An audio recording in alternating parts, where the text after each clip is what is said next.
Boa noite, meus irmãos. Graças a Deus, o Senhor tem nos agraciado com mais uma semana. E hoje já estamos na quarta-feira, graças ao Senhor, pela sua bondade que Ele tem por sobre nós, sobre nossas vidas. Tem nos trazido em sua casa nesta noite para cultuá-lo em espírito e em verdade mais uma vez. E hoje é culto de doutrina e oração na casa do Senhor, onde estamos aqui para estar em comunhão como Igreja do Senhor Jesus Cristo, e também para aprendermos mais da palavra de Deus, e também para apresentar diante dele os nossos pedidos de oração, para que também nós possamos orar um pelos outros e por aqueles também que precisam de oração. Amém? Peço que todos possam ficar em pé. Vamos fazer uma oração inicial, pedindo direção do Santo Espírito de Deus para o seu trabalho que já está iniciando, culto de doutrina e oração. Oremos ao nosso Senhor. Soberano Deus, eterno Pai, em nome santo de Jesus, Senhor, queremos te agradecer pelo teu amor e pela tua graça, Senhor, em nossas vidas. Obrigado, Senhor, por ter nos tirado do império das trevas e ter nos transportado para o reino do Filho do teu amor, Senhor. Muito obrigado por ter transformado nossas vidas, nosso coração, nossa mente para servir ao Senhor. Queremos te agradecer por ter nos trazido em tua casa nesta noite. Te agradecer pela vida dos amados irmãos que puderam chegar aqui nesta noite em tua casa para te cultuar, Senhor.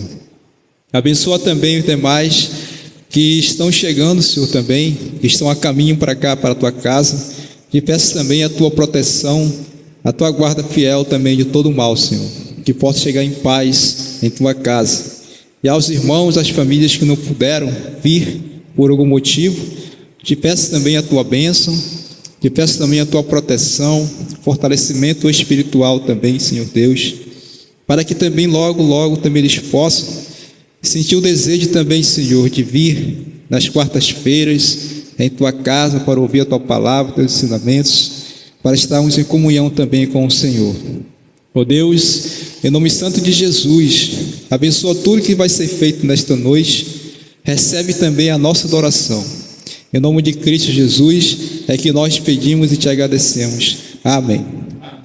Amados, ainda de pé, vamos cantar o hino 154, Firme nas Promessas.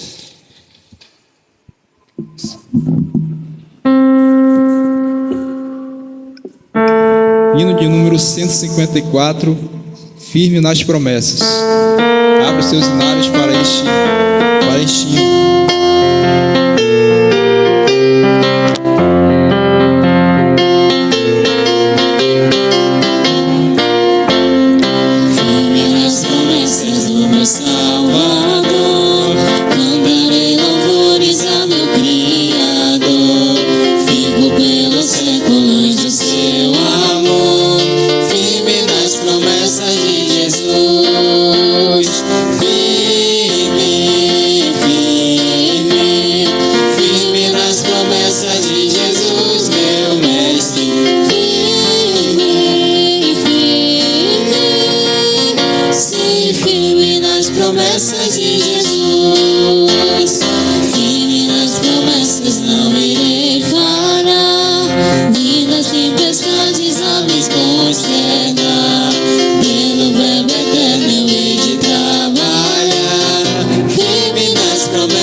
Senhor Jesus.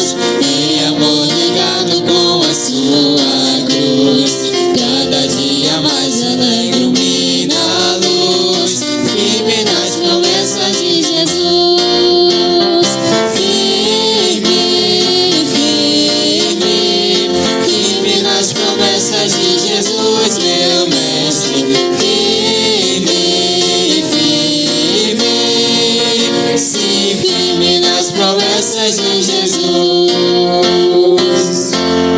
Amém. Pode sentar, irmãos, obrigado. E continuando, nós vamos cantar mais um hino. Agora é o 314, Estou Seguro. 314.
Louvado seja o nome do nosso Senhor e Salvador Jesus Cristo. Amém, Jesus. Irmãos, agora chegou o momento de nós lermos a palavra do Senhor. Adoramos ao nosso Deus. Agora vamos ler a palavra do Senhor que se encontra em Colossenses. Colossenses capítulo 1. Vamos ler os versículos de 9 a 12.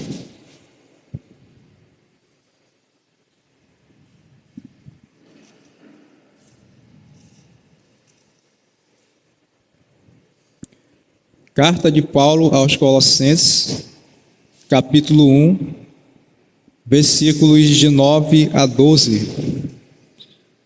É a nossa leitura que nós iremos ler neste momento. Vamos fazer aquela leitura mais uma vez responsiva. Eu vou começar com números ímpares e os irmãos irão ler os pares, certo?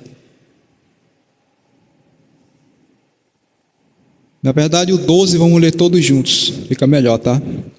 Vou começar com o versículo 9, o ímpar. Colossenses capítulo 1, versículo 9, diz: Por esta razão, também nós, desde o dia em que o ouvimos, não cessamos de orar por vós e de pedir que transbordeis de pleno conhecimento da sua vontade em toda sabedoria e entendimento espiritual. Igreja.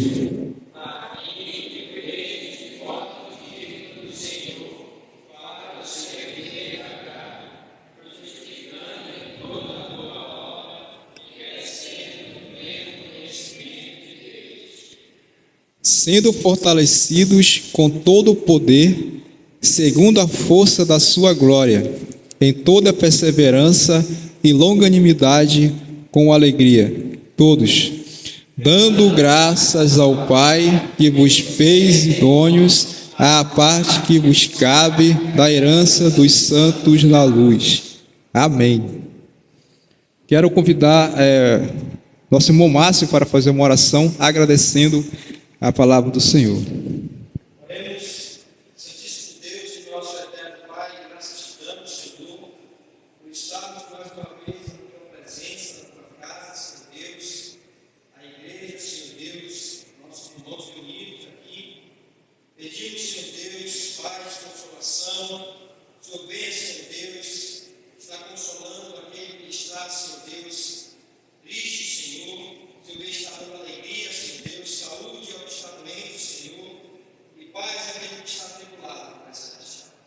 Pai Santo, Pai Eterno, pedimos isso, Senhor Deus, não porque merecemos, mas por tua misericórdia e tua graça. Pai Santo, abençoa teu servo que está dirigindo a primeira parte do culto, Senhor Deus. Também teu servo que entrará, Senhor Deus, a mensagem desta noite. Te pedimos por tudo, Senhor, e te agradecemos. Em nome santo do teu Filho amado, Jesus Cristo. Amém. Amém. Obrigado, irmão Márcio. Podemos assentar todos. Vamos adorar ao Senhor agora com mais um cântico maravilhoso. O cântico que nós iremos ofertar ao Senhor também. Vamos ter essa oportunidade agora de trazer a oferta aqui no altar do Senhor. Vamos cantar o cântico Te Louvarei. Então, aproveite esse momento, Adore ao Senhor, abra o seu coração a Deus e eleve a Ele a tua adoração nesta noite. Te louvarei.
Amém. No nome de Jesus, o Espírito Santo de Deus está fluindo em nossos corações. Bem, agora vamos fazer a oração pela oferta. Oremos ao Senhor. Pai Celestial, em nome de Jesus, Senhor, te agradecemos pelas ofertas, ó Deus, que foram arrecadadas aqui em tua casa nesta noite e foram trazidas, Senhor Deus, pela tua igreja, meu Pai.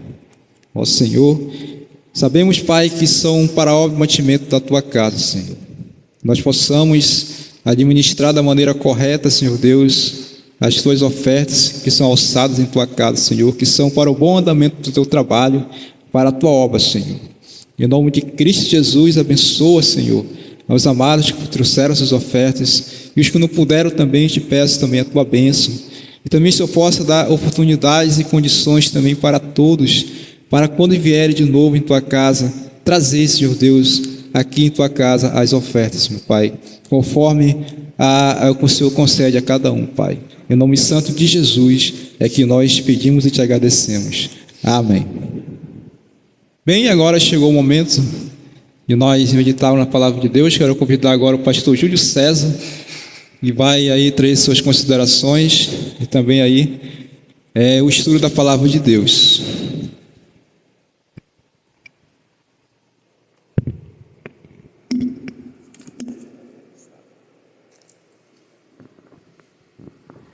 Meus irmãos, boa noite a todos. Saúdo com a santa paz de Jesus Cristo. Amém? Queremos glorificar o nome do nosso Deus, mas essa oportunidade juntos, como igreja do Senhor, juntos, reunidos no nome de Jesus, onde o objetivo dessa noite é nós adorarmos o Senhor, a beleza da sua santidade, como para sermos edificados e termos comunhão uns com os outros. Esses são os objetivos dessa noite. Vamos abrir nossas Bíblias. Deixa eu ver, nós não temos nenhum visitante para fazer o reconhecimento. Vamos abrir nossas Bíblias para o texto que está em tela, que é Colossenses, capítulo de número 1. Nós estamos usando esse texto, qual nós vamos ler, e eu vou falar o tema. Colossenses, capítulo 1, versículo de 9 ao 12. Vamos ler novamente esse texto, para nos familiarizarmos com ele. Amém?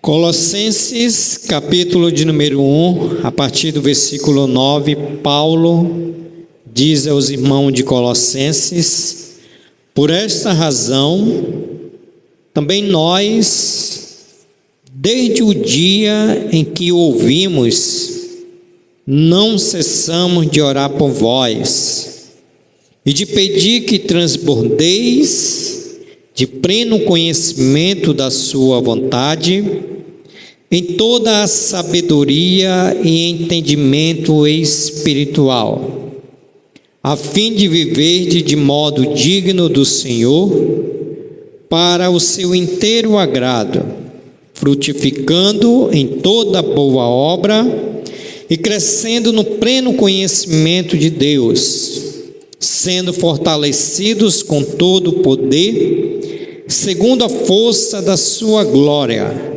em toda a perseverança e longanimidade, com alegria, dando graças ao Pai, que vos fez endônios a parte que vos cabe da herança dos santos na luz. Vamos orar pedindo a iluminação do Santo Espírito de Deus. Querido Deus, nosso Pai que está nos céus, nós queremos agradecer ao Senhor, porque já provamos, estamos provando da Tua misericórdia que nos alcançou pela manhã, estamos provando da Tua graça que está sobre nós, e agora, Senhor, nessa noite, nesse templo, onde nós estamos reunidos em nome de Jesus, com objetivos bem específicos para adorar o Senhor na beleza da tua santidade, por tudo que o Senhor tem feito por nós, por tudo que o Senhor está fazendo, por tudo que o Senhor irá fazer, por tudo que o Senhor é. Nós queremos adorar o Senhor. Queremos também, Senhor, ter comunhão uns com os outros, porque a tua palavra diz: ó, como é bom, agradável viver unidos, irmãos. E queremos, Senhor, ser edificados pela tua palavra, onde essa noite nós queremos perseverar na doutrina dos apóstolos, que uma vez foi entregue pelo Senhor. Por isso nós pedimos a iluminação do teu Santo Espírito, para que nos ajude a nós entendermos de forma clara a tua palavra, de forma objetiva, e que aplique nos nossos corações para nós não pecarmos contra o Senhor. Obrigado, Senhor, pela vida de cada um dos meus irmãos que aqui estão. Peço por aqueles que não puderam vir, e se existe alguém que voluntariamente decidiu não te adorar essa noite, juntamente com a tua igreja, peço pelo teu Santo Espírito, porque só Ele tem o poder de convencer da necessidade que todos temos de adorar o Senhor em um só corpo, uma só alma e um só Espírito. Assim receba da nossa parte toda a honra, toda a glória e todo o louvor, onde nós oramos no nome de Jesus. Amém, Senhor. Que irmãos, podeis assentar-se. Deixo-me trazer às vossas mentes novamente aquilo que nós estudamos quarta-feira passada. Nós estudamos sobre o conteúdo da oração no versículo de número 4, ou melhor dizendo, versículo de número 9. E à guisa de introdução, nós destacamos 4 fatos. Primeiro fato que nós destacamos, que a oração deve expressar nossas prioridades. Aquilo, quando oramos, tem que ser como prioridade. Segundo fato que nós aprendemos, que a oração deve incluir aqueles que não conhecemos, tá? Que possamos lembrar daqueles que nunca conhecemos. Paulo nunca tinha visto aqueles irmãos ali de Colossenses, e aqui nesses versículos, Paulo, especificamente no versículo de número 9, ele estava orando por esses irmãos. Terceiro fato que nós aprendemos, que a oração deve ser regida por uma atitude perseverante. Foi o próprio apóstolo Paulo que falou no Colossenses capítulo 4, versículo 2, que nós devemos perseverar na oração. Quarto fato que nós aprendemos, que a oração deve ser ousada na busca da plenitude com Deus. Nós devemos ser crentes ousados na oração, na busca que Deus possa trazer para nós, suprindo todas as nossas necessidades de uma forma plena, de uma forma completa, certo? E dentro do conteúdo da oração, nós também destacamos 2 pontos. Primeiro ponto, a necessidade de o cristão conhecer a vontade de Deus. Paulo vai dizer: por essa razão também nós, desde o dia em que ouvimos, não cessamos de orar por vós e de pedir que transbordei de pleno conhecimento da sua vontade.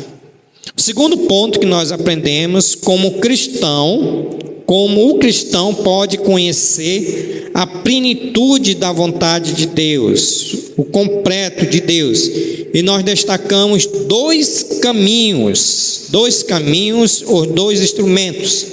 Primeiro instrumento está no versículo de número 9, quando Paulo diz: não cessamos de orar por vós e de pedir que transbordeis de pleno conhecimento da sua vontade em toda sabedoria. Em toda sabedoria. Então, para nós alcançarmos a plenitude da vontade de Deus, nós precisamos orar com sabedoria.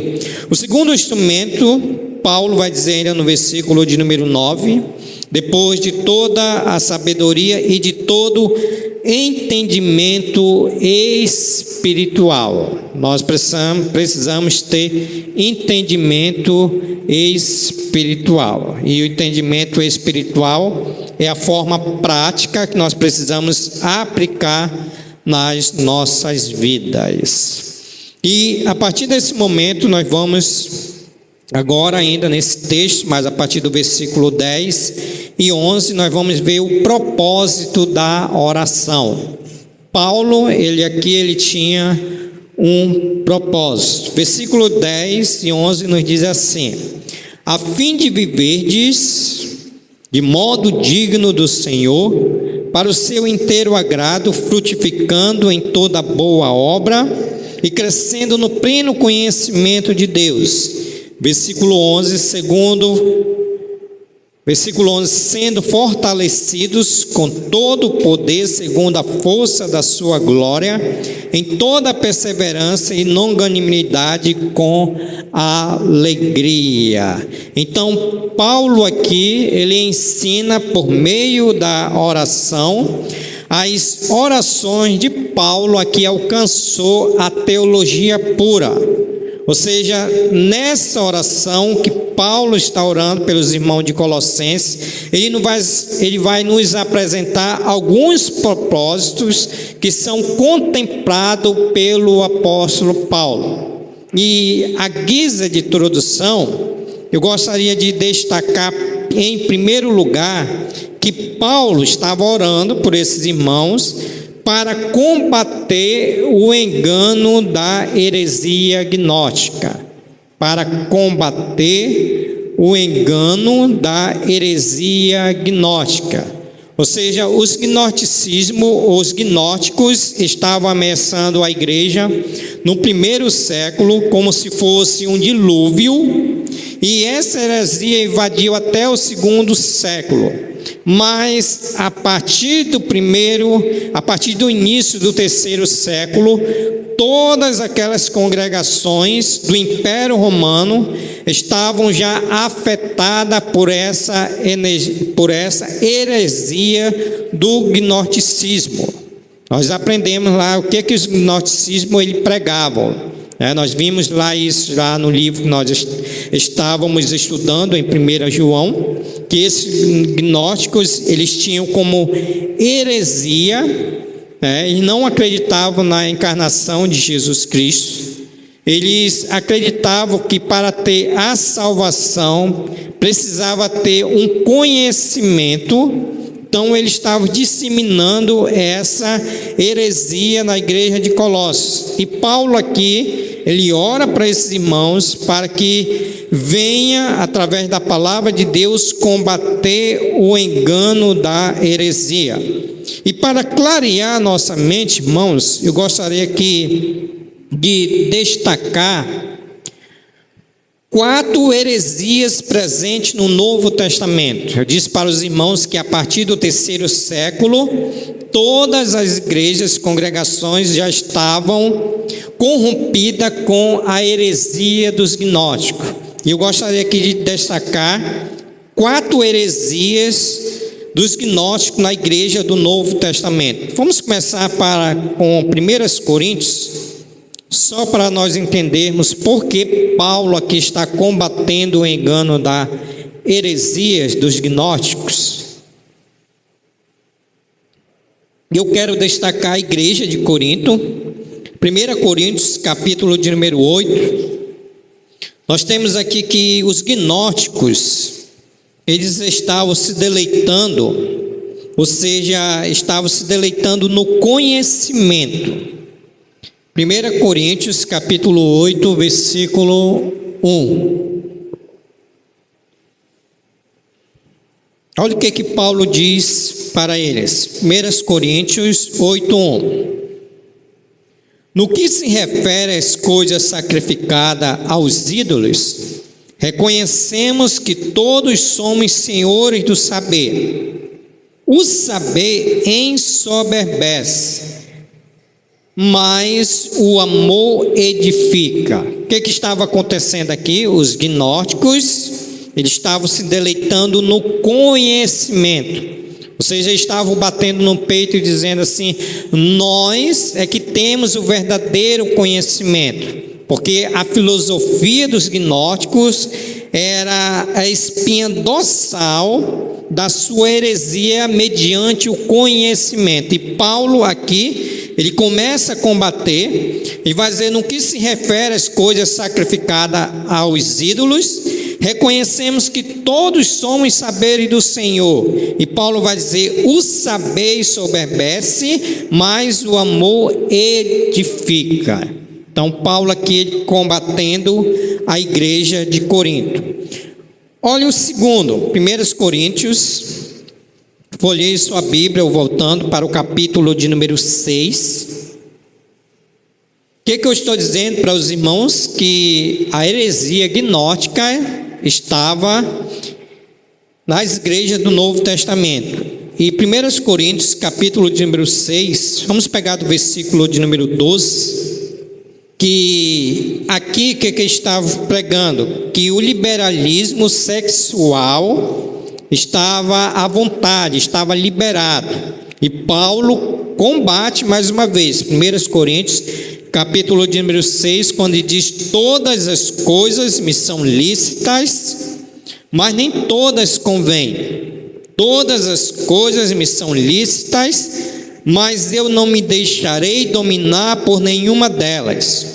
Os alimentos são para o estômago, e o estômago para os alimentos, mas Deus destruirá tanto estes como aquele. Porém, o corpo não é para a impureza, mas para o Senhor, e o Senhor para o corpo. Versículo 14: Deus ressuscitou o Senhor e também nos ressuscitará a nós pelo seu poder. Não sabeis que vossos corpos são membros de Cristo? E eu, porventura, tomaria os membros de Cristo e os faria membros de meretrizes? Absolutamente não. Versículo 16: ou não sabeis que o homem que se une à prostituta forma um só corpo com ela? Porque, como se diz, serão os dois uma só carne. Versículo 17: mas aquele que se une ao Senhor é um espírito com ele. Versículo 18: fugir da impureza. Qualquer outro pecado que uma pessoa cometer é fora do corpo, mas aquele que pratica a imoralidade peca contra Deus, ou melhor dizendo, peca contra o próprio corpo. Acaso não sabeis que o vosso corpo é santuário do Espírito Santo, que estáis em vós, o qual tendes da parte de Deus, que não sois de vós mesmos?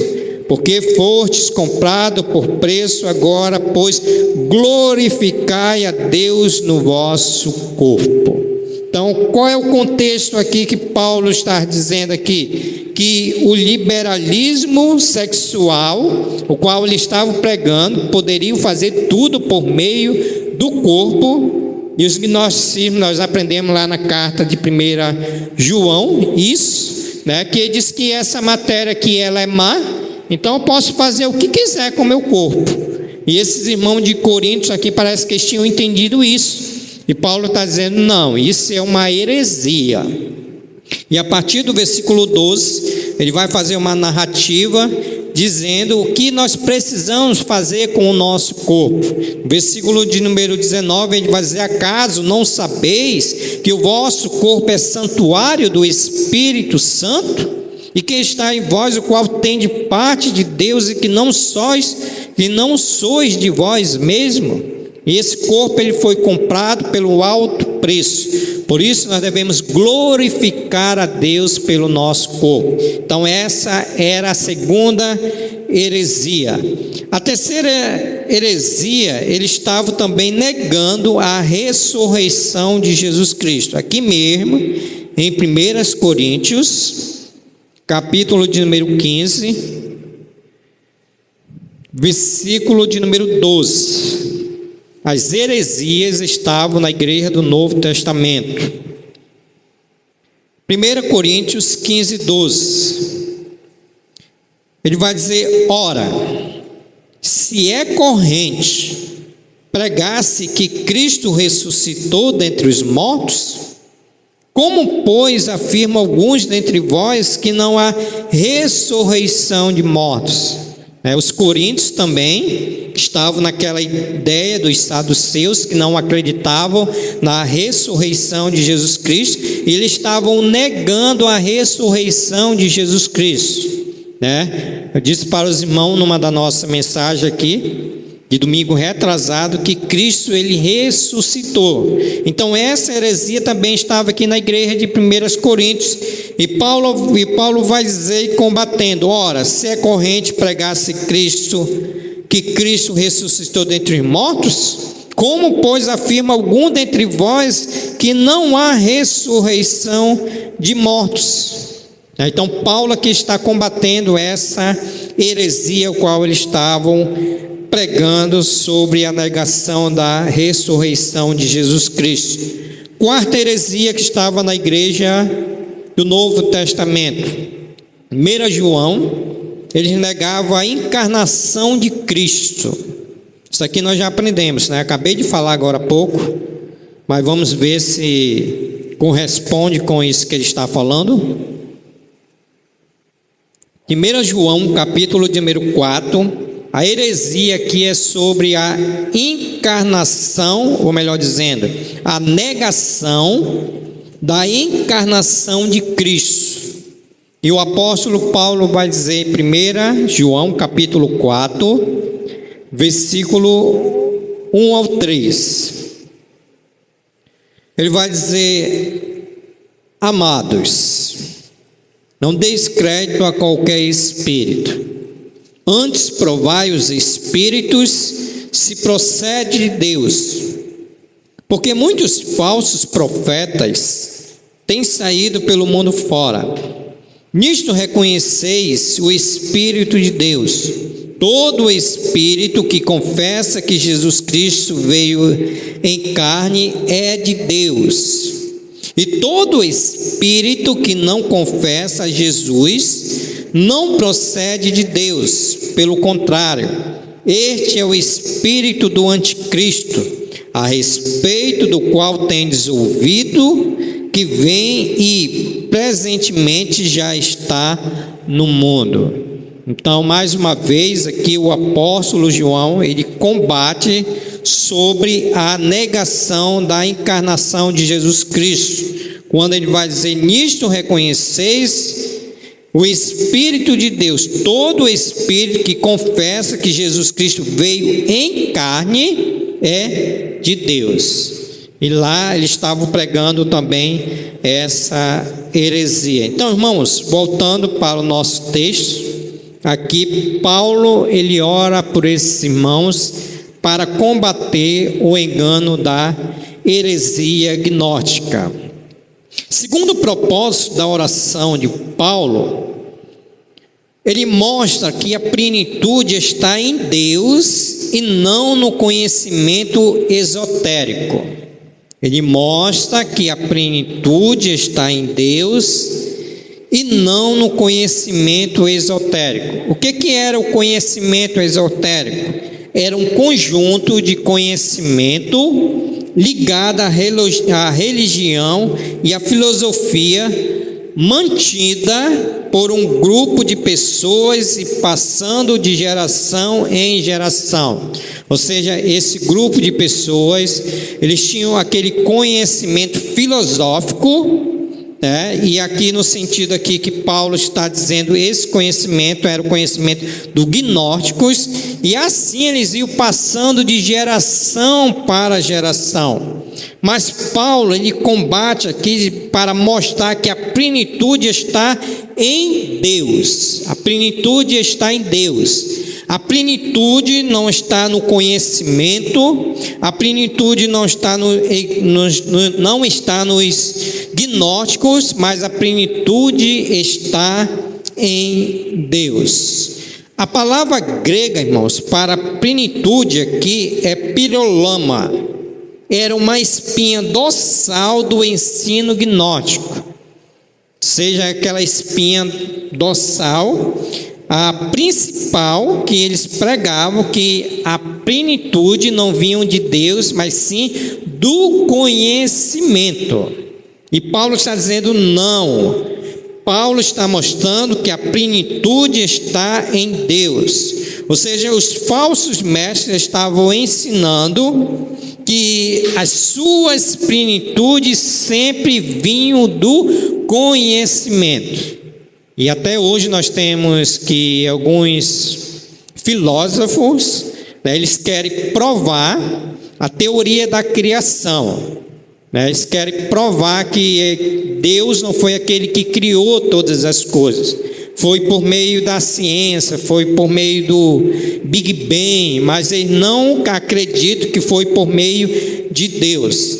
Então, João Calvino, na sua nota, ele diz assim: quando disse que só conhecemos a Deus, porque Ele se revelou a nós. Quando disse que conhecemos a Deus, porque Ele se revelou a nós. Ou seja, onde é que está a revelação de Deus aqui? Na teologia, conhecimento geral, na teologia geral. Por onde nós conhecemos Deus? Pela natureza, pelo vento, pelo ar, por Jesus Cristo, pela sua palavra. E os gnósticos não tinham esse entendimento, e Paulo está dizendo não, que a plenitude está somente em Deus. O conhecimento de Deus é encontrado nas Escrituras e não nas ciências ocultas do gnosticismo. Então Paulo aqui tem esse segundo propósito, mostrar que a plenitude está em Deus, não no conhecimento esotérico. Terceiro propósito da oração de Paulo: mostrar ao cristão a necessidade de uma vida digna de Deus. Então, aqueles primeiro e segundo só foi a guisa de introdução, pegando o contexto, o pano de fundo.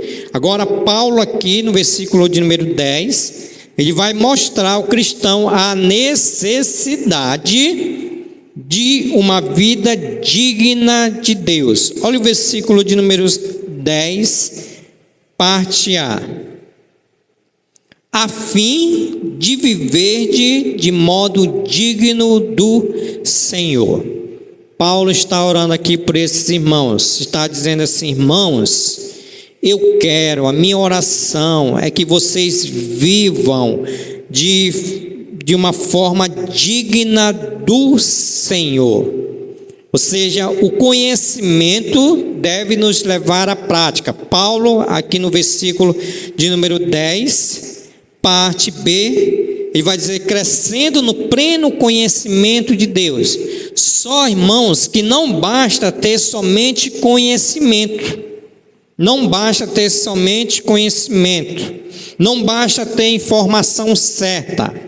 Precisamos ter vida certa com Deus.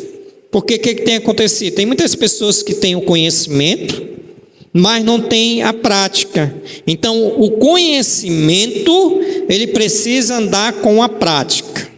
Não se pode ter conhecimento e não ter prática. Isso não basta na teologia do apóstolo Paulo. Por isso que ele está dizendo: vocês precisam viver de uma forma digna do Senhor, porque isso é necessário.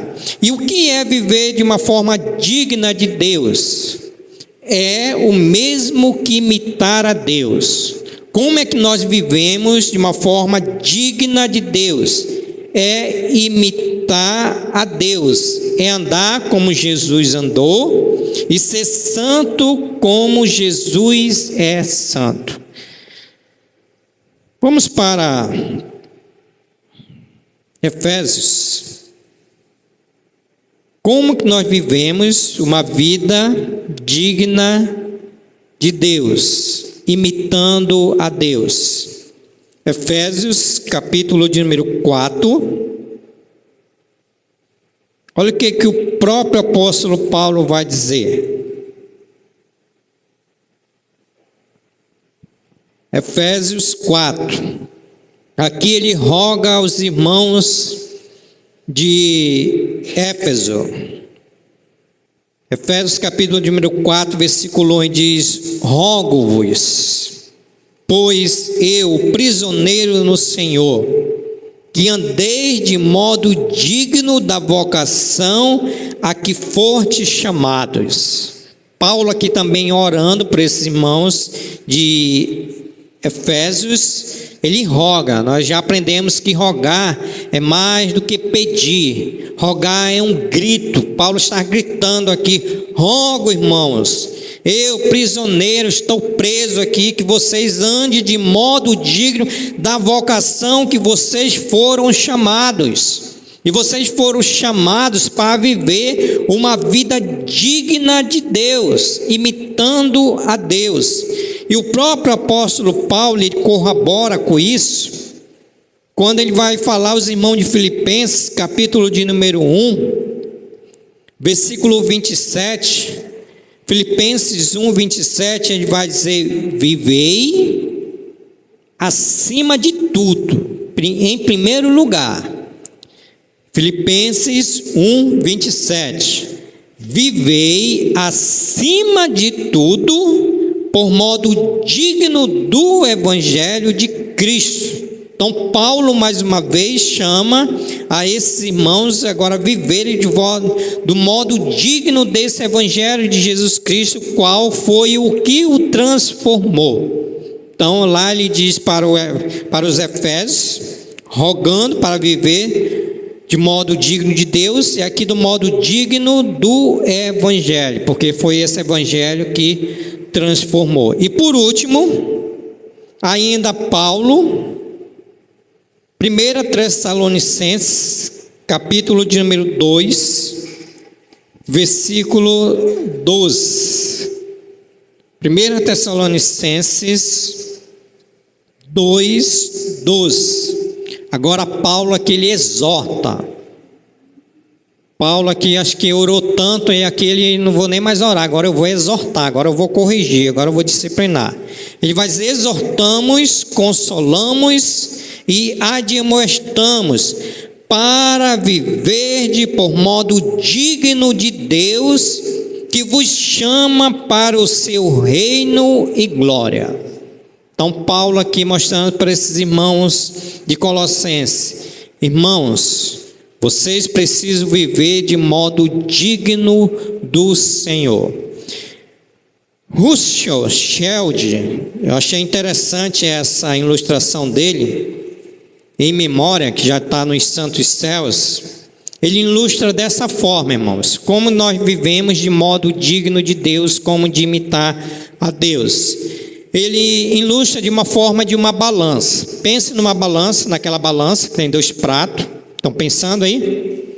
Coloca as atitudes de Deus, as palavras de Deus e ações de Deus do lado esquerdo. Vamos pegar as atitudes de Deus por nós: misericórdia, graça, amor. Palavras de Deus para nós: eis que estou convosco todos os dias, vou voltar para pegar a igreja de vocês. Ações de Deus sobre nós: Deus tem suprido todas as nossas necessidades. Então aqui está as palavras, atitudes e ações de Deus. Agora vamos pegar nós para outra balança. A atitude, as palavras e as ações. Nossas atitudes para com nosso Deus: buscá-lo em primeiro lugar, amar de todo o coração. As palavras, Paulo vai dizer que tudo que sai da nossa boca tem que edificar o nosso irmão. E as nossas ações, tem tudo que glorificar a Deus. Quando Russell Shell está dizendo que essa balança ela tem que estar no mesmo peso, tanto as atitudes, palavras e ações de Deus, como as atitudes, palavras e ações do crente, que somos nós. Se essa balança estiver pesando mais para o lado de Deus, Sheldon está dizendo que a nossa vida ela não está correspondendo como nós vivemos dignamente da vontade de Deus. Não está correspondendo. Por quê? Porque nós devemos estar no mesmo. Essa balança ela não deve pesar para nenhum lado. Se pesar para o lado de Deus, porque Deus está fazendo mais por nós. E se pesar para o nosso lado, nós não estamos vivendo uma vida digna do Evangelho, qual Paulo está dizendo que é uma necessidade, irmãos. Você sabe o que é a necessidade? É uma necessidade de nós vivermos uma vida digna do Evangelho. Então Paulo está dizendo, a fim de viver de modo digno do Senhor. Quarto propósito da oração de Paulo: mostrar ao cristão como viver uma vida digna de Deus. Nós vimos primeiro a necessidade, agora como é que nós vamos viver essa vida digna de Deus? E Paulo aqui vai mencionar 4 maneiras de nós vivermos uma vida digna de Deus. Primeira maneira está no versículo de número 10. A fim de viver de modo digno do Senhor, para o seu inteiro agrado. Irmãos, para nós vivermos uma vida digna de Deus, nós precisamos viver para o seu inteiro agrado. Ou seja, a oração não é um escape da realidade. Porque tem crente que só ora quando está passando necessidade, Você conhece crente assim que só ora quando está passando necessidade? A oração ela não é para isso. Mas não é apenas uma solitária meditação em Deus, mas uma caminhada para com Deus. A oração e a ação caminham de mão dadas. A oração e a ação caminham de mão dadas. Oramos não para escapar da vida, mas para enfrentá-la. Viver para o seu inteiro agrado, em síntese, o único propósito para o qual nós vivemos deve ser para glorificar o nome de Deus. Para glorificar o nome de Deus. Então, como viver uma vida digna de Deus? Vivendo para o seu inteiro agrado. É a reciprocidade. Assim como Deus nos abençoa, nós também precisamos viver para agradar a Deus. Agradar a Deus. Isso é viver uma vida digna de Deus.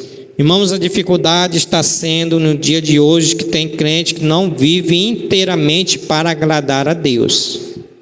Não vive inteiramente para agradar a Deus. E Paulo aqui, ele ora para esses irmãos, para que possam viver inteiramente para agradar a Deus. Segundo, frutificando em toda boa obra. Paulo está dizendo no versículo de número 10, parte B, a fim de viver de modo digno do Senhor para o seu inteiro agrado, frutificando em toda boa obra. Boas intenções e belas palavras não bastam. O cristão deve dar bons frutos. Sua união com Cristo é patenteada em fruto.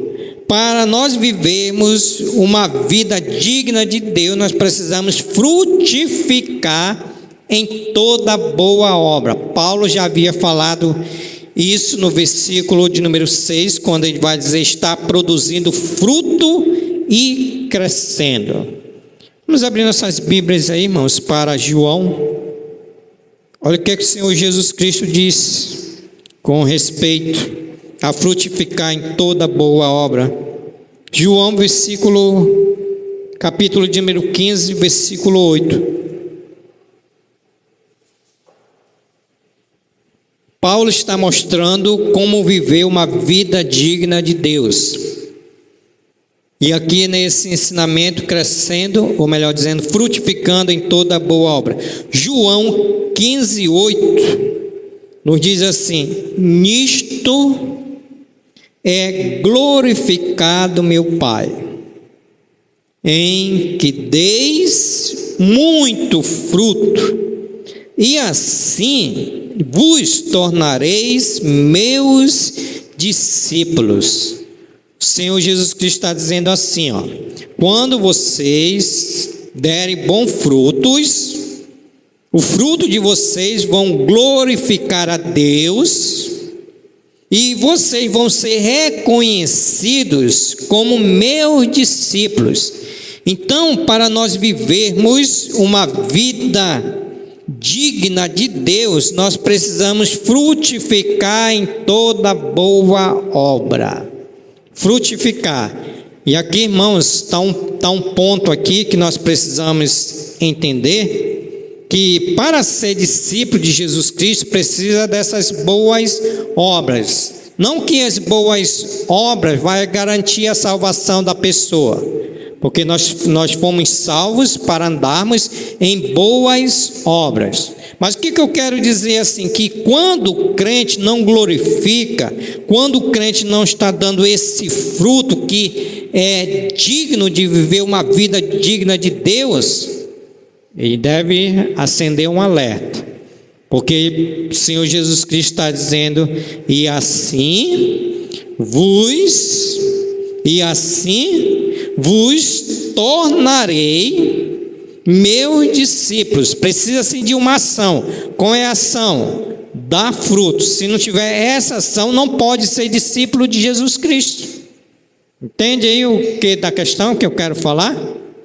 Que muitas das vezes a pessoa ela toma uma decisão, mas ela não consegue dar o bom fruto, não consegue produzir, não consegue frutificar em toda boa obra.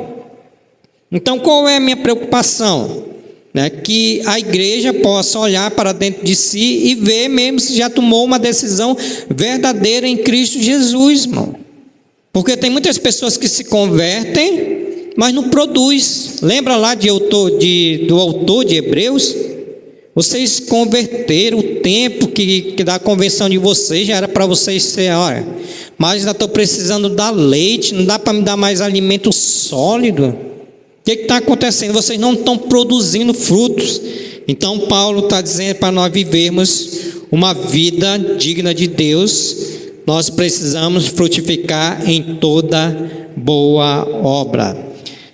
Terceiro, ainda Paulo está mostrando como viver uma vida digna de Deus. Terceiro lugar, crescendo no pleno conhecimento de Deus. Olha o versículo de número 10, parte C. E crescendo no pleno conhecimento de Deus. Irmãos, esse conhecimento não é teórico, mas experimental. Não é teórico, mas experimental. É levar a Deus a sério, é ter um relacionamento íntimo com Deus em vez de especulá-lo. E andar face a face com Deus. Aquilo que eu falei, né? Tem crente que tem muito conhecimento, mas o conhecimento dele não é experimentado. Ele não leva Deus a sério, né? E aqui eu trago uma ilustração que ele diz que às vezes nós somos como Absalão, que estava ali em Jerusalém, mas não via a face do rei. Então esse conhecimento de Deus, ele é dinâmico e progressivo. Lembra lá da história de Absalão, que estava em Jerusalém, mas não via a face do rei Davi. Assim também os crentes têm conhecimento, mas não vive na prática, não experimenta esse conhecimento. E ele está dizendo que esse conhecimento é dinâmico e progressivo. Dinâmico e progressivo. O que tem acontecido hoje com as nossas igrejas? A igreja, ou melhor dizendo, a nossa missão, ela tem um seminário, e poucos querem fazer seminário, porque o conhecimento que eles querem ter é somente na igreja, é somente aqui entre nós. Então esse conhecimento, ele é dinâmico. Faça um seminário, busque conhecer mais a Deus por outros meios, e ele é progressivo. Tem que a cada dia crescer nesse conhecimento. O que Oséias 6:3 diz?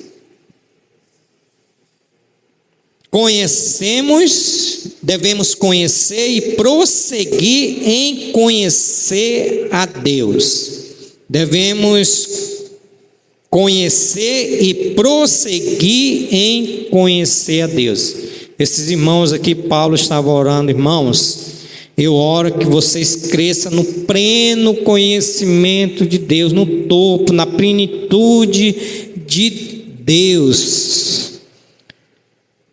Quarto, como Paulo está mostrando como viver uma vida digna de Deus, sendo fortalecidos com todo o poder segundo a força da sua glória. Está no versículo de número 11, parte A.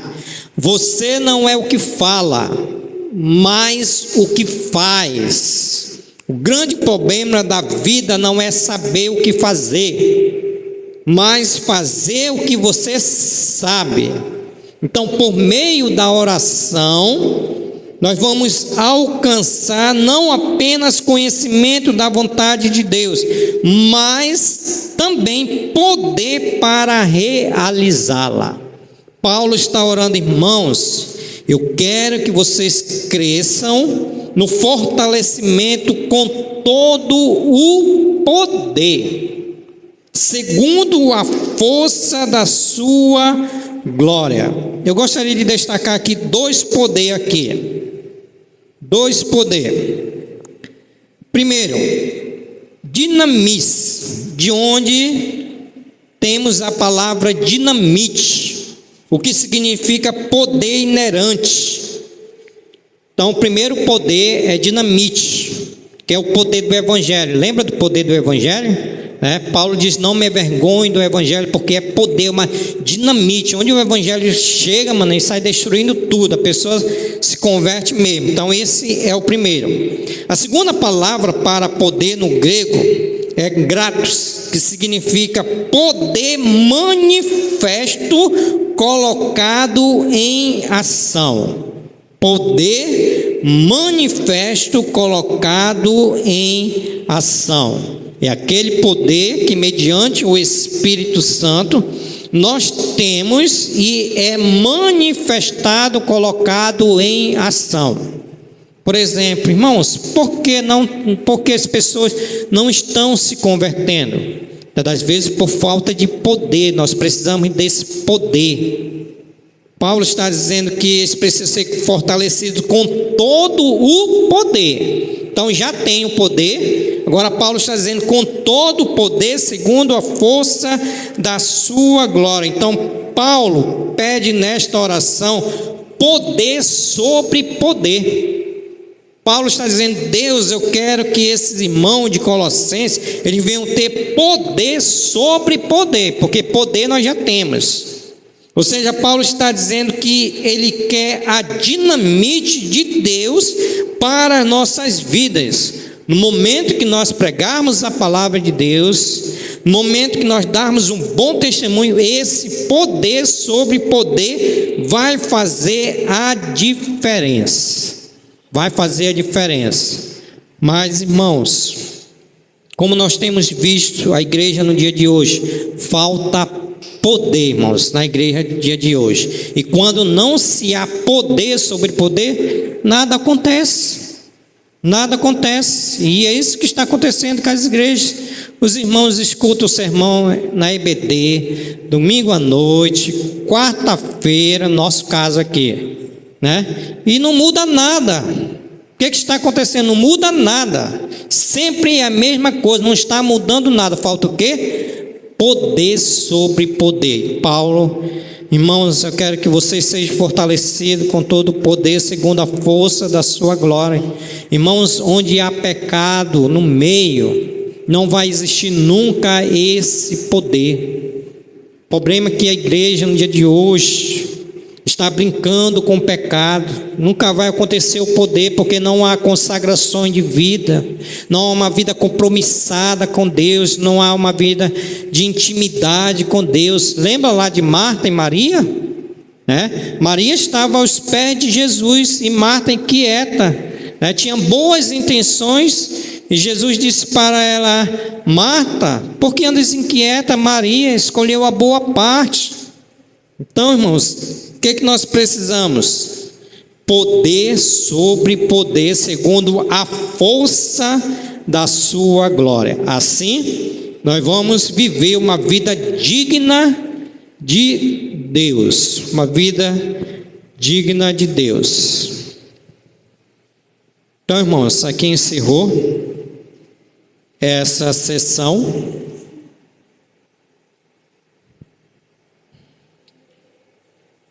Se Deus quiser, nós vamos nos encontrar novamente no dia 4 de setembro. Ok? O irmão Márcio foi o irmão escolhido para dar um estudo no culto de doutrina. E no dia 4, não é no dia 4 não, depois do dia 4 nós vamos retornar novamente esse estudo com o tema: a capacitação por meio da oração. Amém, irmãos? Então que Deus assim possa nos abençoar com a sua graça e misericórdia. Empreste uma caneta aí, que a minha não caiu do meu bolso, para me anotar aqui os pedidos de orações.